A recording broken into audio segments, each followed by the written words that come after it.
This story is called The Water of Life by the Brothers Grimm. There was once a king who had an illness, and no one believed that he would come out of it with his life. He had 3 sons who were much distressed about it, and went down into the palace garden and wept. There they met an old man who inquired as to the cause of their grief. They told him that their father was so ill that he would most certainly die, for nothing seemed to cure him. Then the old man said, "I know of one more remedy, and that is the water of life. If he drinks of it, he will become well again, but it is hard to find." The eldest said, "I will manage to find it," and went to the sick king and begged to be allowed to go forth in search of the water of life, for that alone could save him. "No," said the king, "the danger of it is too great. I would rather die." But he begged so long that the king consented. The prince thought in his heart, "If I bring the water, then I shall be best beloved of my father, and shall inherit his kingdom." So he set out, and when he had ridden forth a little distance, a dwarf stood there in the road, who called to him and said, "Whither away so fast?"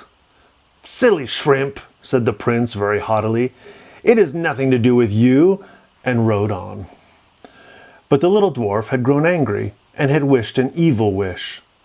Soon after this, the prince entered a ravine, and the further he rode, the closer the mountains drew together.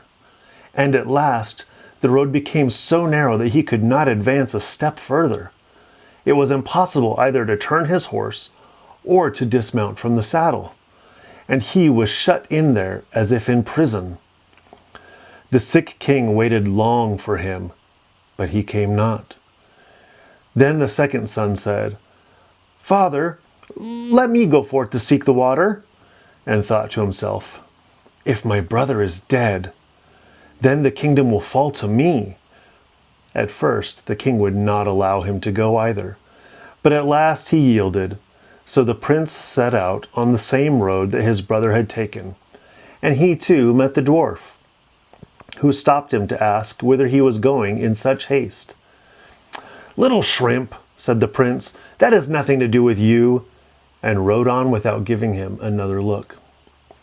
But the dwarf bewitched him, and he, like the other, rode into a ravine, and could not either go forwards nor backwards. So fare haughty people. As the second son also remained away, the youngest begged to be allowed to go forth to fetch the water, and at last the king was obliged to let him go. When he met the dwarf, and the latter asked him whither he was going in such haste, he stopped, gave him an explanation, and said, "I am seeking the water of life, for my father is sick unto death." "Do you know, then, where it is to be found?" "No," said the prince. "Well, as you have borne yourself as is seemly, and not haughtily like your false brothers, I will give you the information and tell you how you may obtain the water of life. It springs from a fountain in the courtyard of an enchanted castle. But you will not be able to make your way to it if I do not give you an iron wand and 2 small loaves of bread. Strike thrice with the wand on the iron door of the castle, and it will spring open. Inside lie 2 lions with gaping jaws. But if you throw a loaf into each of them, they will be quieted. Then hasten to fetch some water of life before the clock strikes 12, else the door will shut again, and you will be imprisoned." The prince thanked him, took the wand and the bread, and set out on his way. When he arrived, everything was as the dwarf had said. The door sprang open at the 3rd stroke of the wand, and when he had appeased the lions with the bread, he entered the castle, and came to a large and splendid hall, wherein sat some enchanted princes, whose rings he drew off their fingers. A sword and a loaf of bread were lying there, which he carried away. After this he entered a chamber, in which was a beautiful maiden who rejoiced when she saw him, kissed him, and told him that he had set her free, and should have the whole of her kingdom, and that if he would return in a year, their wedding should be celebrated. Likewise, she told him where the spring of the water of life was, and that he was to hasten and draw some of it before the clock struck 12. Then he went onwards, and at last entered a room where there was a beautiful, newly made bed. And as he was very weary, he felt inclined to rest a little. So he lay down and fell asleep. When he awoke, it was striking 11:45. He sprang up in a fright, ran to the spring, drew some water in a cup, which stood near, and hastened away. But just as he was passing through the iron door, the clock struck 12, and the door fell with such violence that it carried away a piece of his heel. He, however, rejoicing at having obtained the water of life, went homewards, and again passed the dwarf. When the latter saw the sword and the loaf, he said, "With these you have won great wealth. With the sword you can slay whole armies, and the bread will never come to an end." But the prince would not go home to his father without his brothers, and said, "Dear dwarf, can you not tell me where my 2 brothers are? They went out before I did in search of the water of life, and have not returned." "They are imprisoned between 2 mountains," said the dwarf.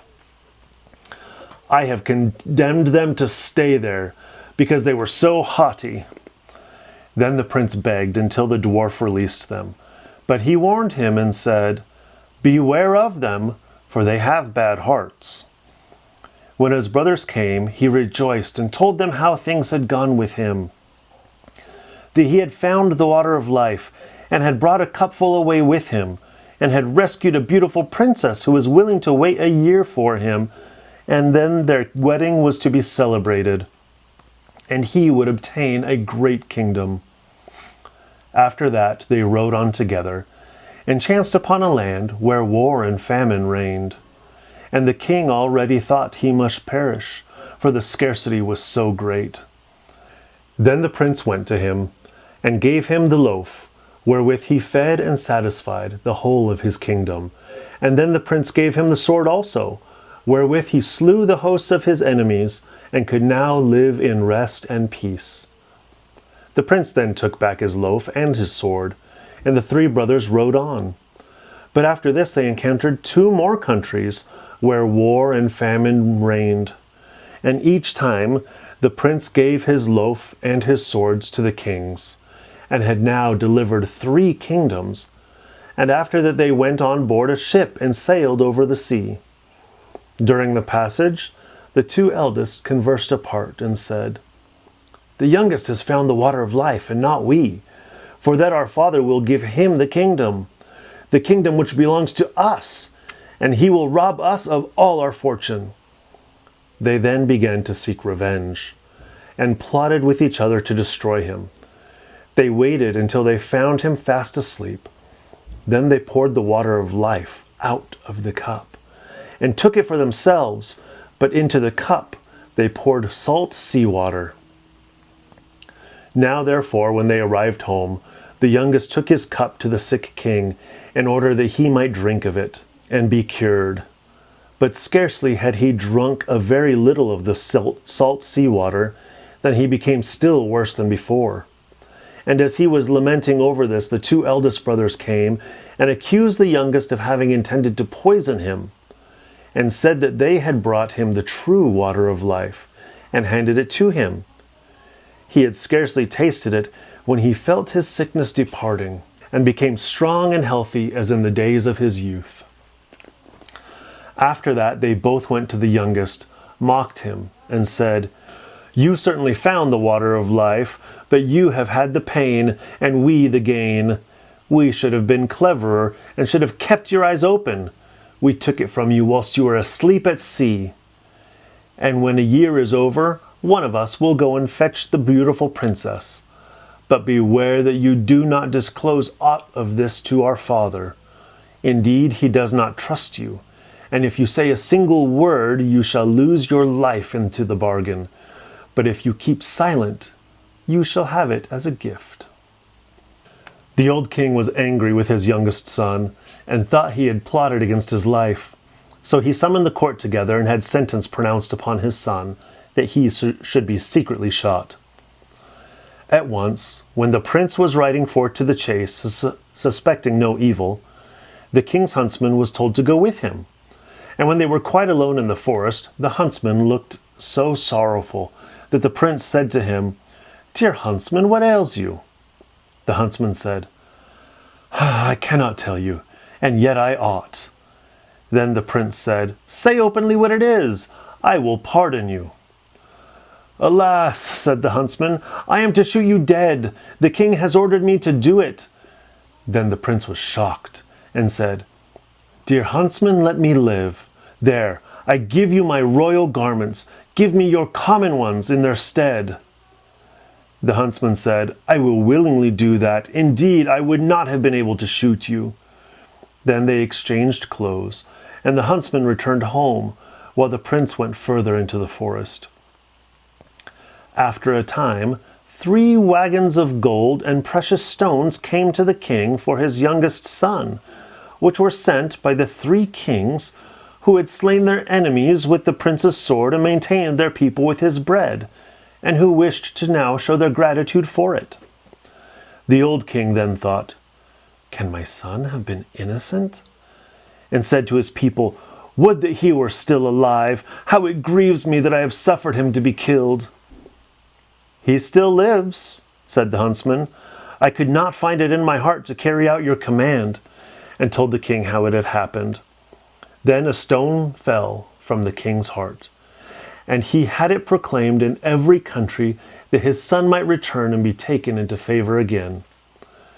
The princess, however, had a road made up to her palace, which was quite bright and golden, and told her people that whosoever came riding straight along it to her would be the right one and was to be admitted, and whoever rode by the side of it was not the right one and was not to be admitted.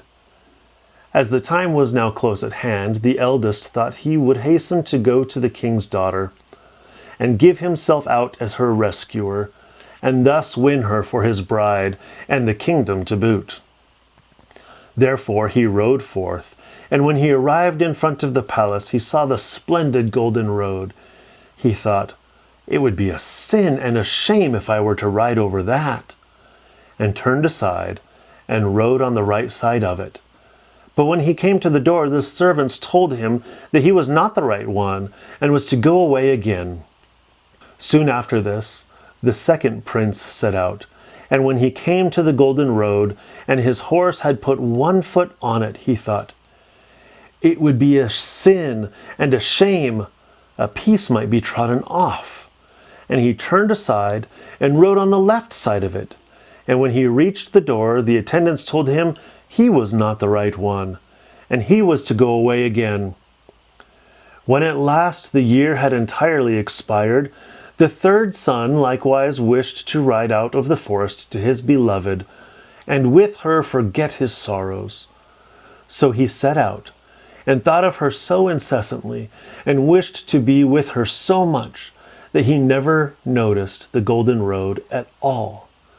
So his horse rode onwards up the middle of it, and when he came to the door, it was opened, and the princess received him with joy, and said he was her savior and lord of the kingdom, and their wedding was celebrated with great rejoicing.